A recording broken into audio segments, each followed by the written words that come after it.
Have you noticed it? The world feels colder.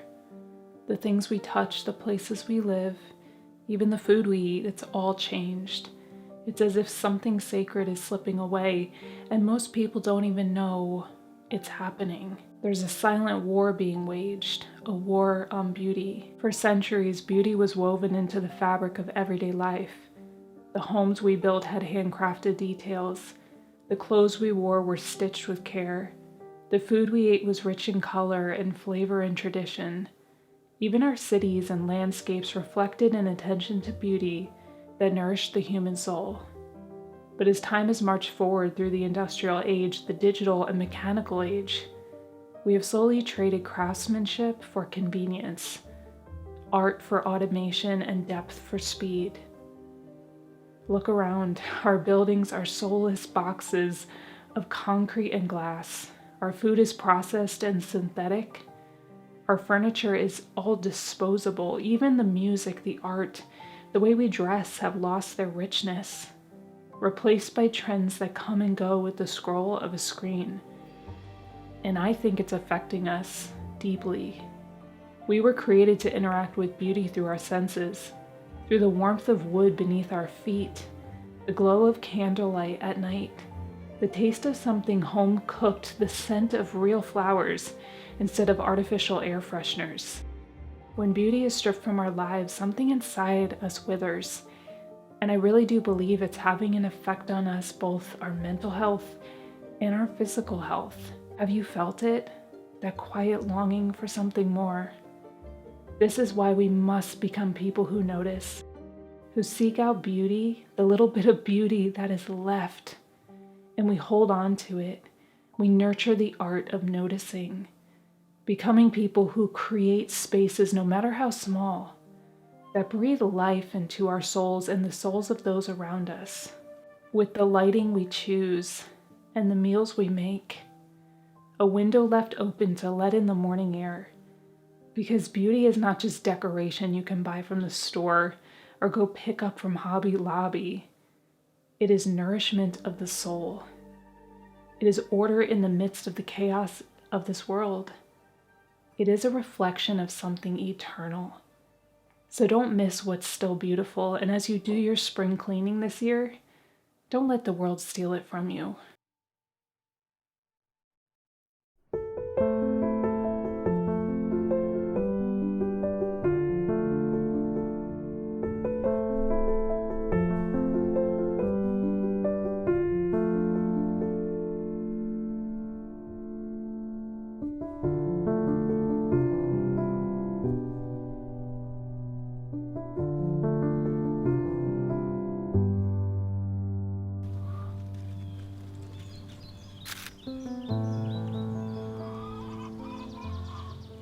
I am in my first spring dress of the season. It's like 60 degrees today, and so I thought it was the perfect day to go through all of my seeds and take inventory, figure out what is no longer gonna work, and decide what I'm gonna focus on for this season. There's some things that I can't eat because of health reasons, but they're great for my chickens, and so I like to have a separate garden for the chickens. I like to just do things for the heck of it being beautiful, and so I have a lot of these functional flowers, medicinal flowers, and just things that are beautiful. The majority of my seeds for the last few years have been from Survival Garden Seeds. I've been an affiliate with them. They're really lovely to work with, and they did give me an exclusive discount code for my followers a couple years ago, so I'll leave that for you if you want to pause and go copy that discount code if you need some packets of seeds. We have a big mess out here this year. I don't know how that happened this winter, but there's going to be a lot of cleanup. So hopefully you guys are willing to come along with me for that over the next month or two. I like to get all the big projects done outside of the really hot summer weather. I have painting to do in the house. I'm working on some projects in there. And so we're just going to do the spring things together. But I've been thinking so much about beauty lately and how different things interact with the human senses and the human soul.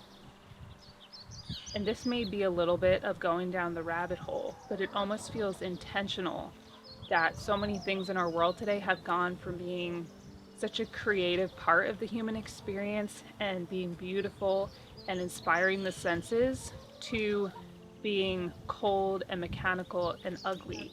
And sometimes I can't help but wonder if there's an aspect of that that was done on purpose in order to kind of crush the human spirit and to keep us in this state of numbness, to keep us depressed and anxious and more easy to control. A lot of people will ask me how I got into loving things that are vintage and antique, and I think that there's multiple answers to that question. Since I was a little kid, I noticed that my senses are very extra sensitive. I don't even know what you call that, but I have a very sensitive sense of smell, and I am very affected by the things that I see, by my environment. I have a sensitive sense of touch and hearing, where different sounds affect me very deeply, either good or bad. Things that are antique and vintage have something about them that really calms my spirit, and a lot of things in the modern world have something about them that sometimes almost makes me feel anxious. I believe that everyone has an element of God's creativity woven into their being. It's a part of us being made in the image of God, and God is a creator. He created every beautiful thing. Things like bergamot, which is absolutely stunning.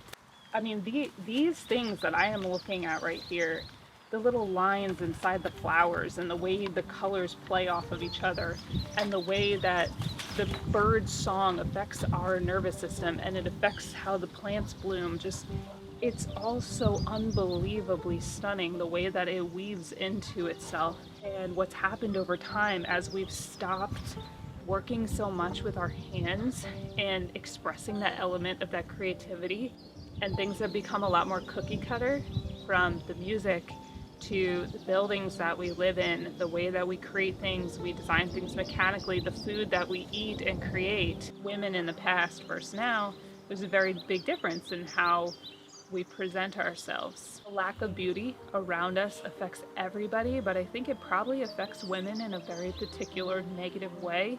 Women are designed to want to create beauty around them. That's one of the things that makes us so special.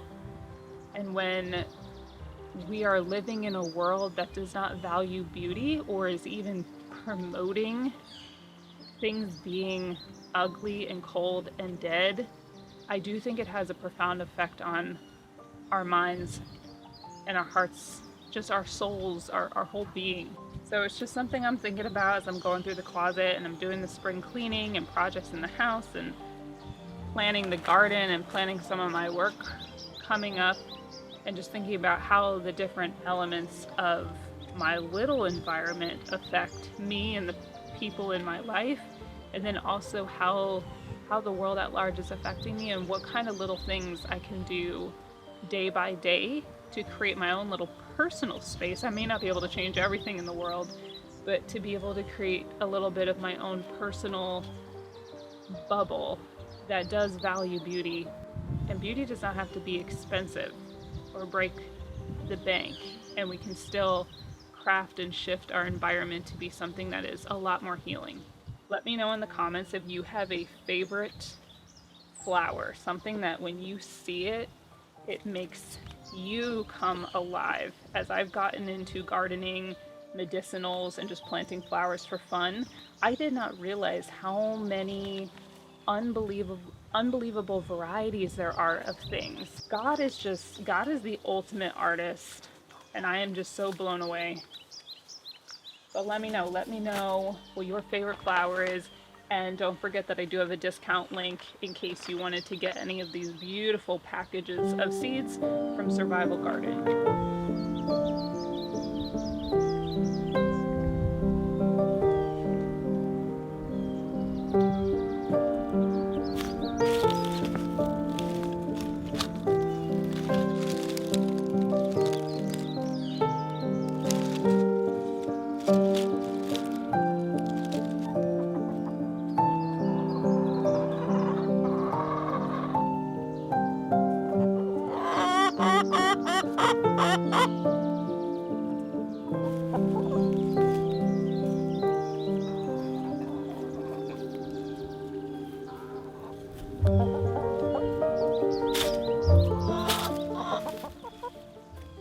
Friends, I wanted to thank you so much as always for choosing to come back to the Little House on the Mountain.